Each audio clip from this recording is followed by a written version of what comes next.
Alright, let's do a little review, shall we?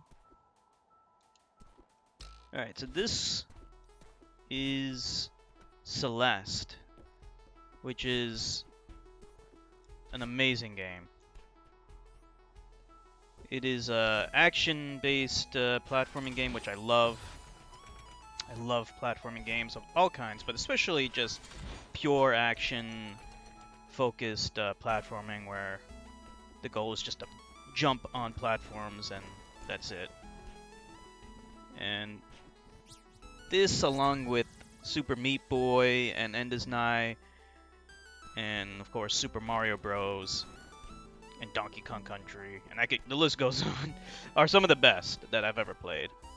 So it's up there with the greatest, with the greats. I love the graphics. I love the simplistic 8-bit graphics. They look so good. They're perfect. They really add to the charm of the game. It's a very charming game. The control, I always say that, you know, if a game is just fun to control your character and move it around, then you've already got like 80–90% of the game done right there. Especially if it's like an action game.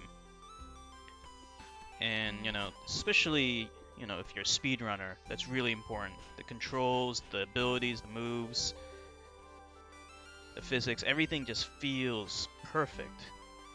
It feels like how it should be.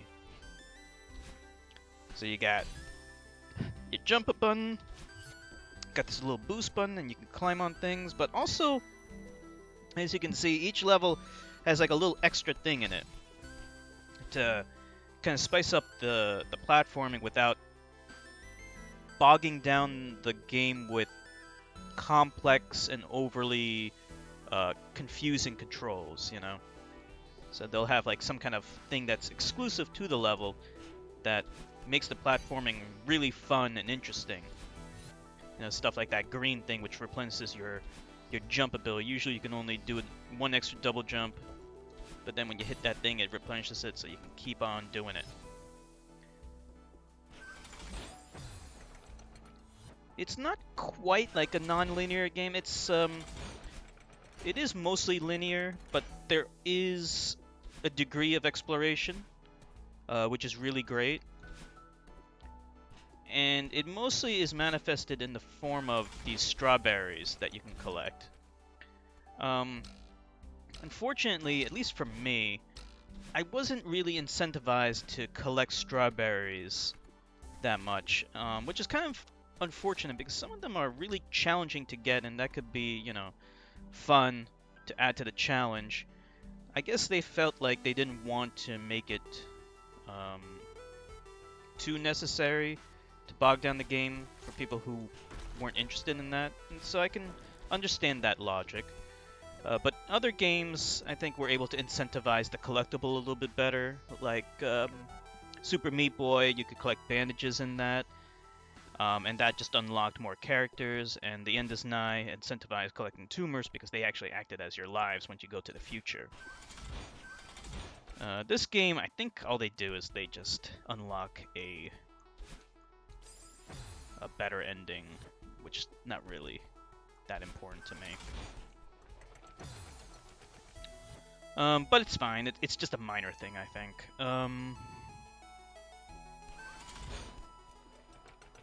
There's a story. I don't know. It didn't really do that much for me. There's no voice acting. I'm not sure if it would have been helped by voice acting. Probably not. Some people really loved the story. Personally, it didn't really do much for me. It just kind of got in the way of the gameplay, in my opinion. But that might have just been because I was streaming it and I wasn't able to kind of focus on the story as much as I would have liked. So I might try to replay this game again and maybe try to pay attention to the story a little bit more. But that's just my reaction to it on my first playthrough.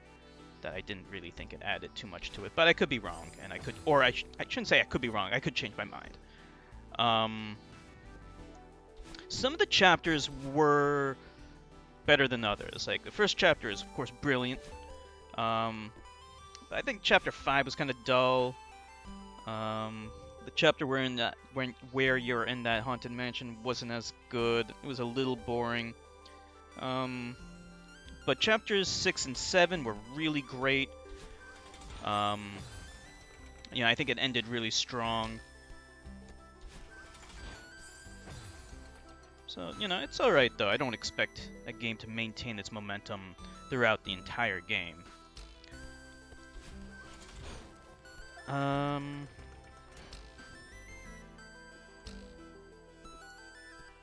The only last major complaint I have to say about this game is one thing about the controls. I gushed about the controls a lot. There's one area where the controls are really bad, and that's the diagonals. It is possible that if I use a different controller, it could be better, but Owlie told me that she encountered the same exact problems, so I'm assuming this is not unique to me. Oftentimes when you're doing your mid-air dashes, you will dash in a direction that you didn't intend to dash in. This is a big problem. Like if I wanted to go diagonal, sometimes I might go up. If I wanted to go up, sometimes I might go diagonal. This happens all the time. And it results in a lot of unfair deaths, which is the bane of any platforming game.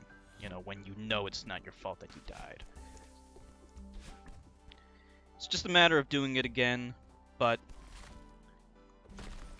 it's not... It becomes a really big problem later on. Like, it becomes very annoying to the point where you get mad. I could imagine that you will get used to it if you play this game a lot and you just kind of know how to work with it. But I'm not really sure why this game has so many problems when it comes to the diagonals. But it doesn't break the game. Not by a long shot.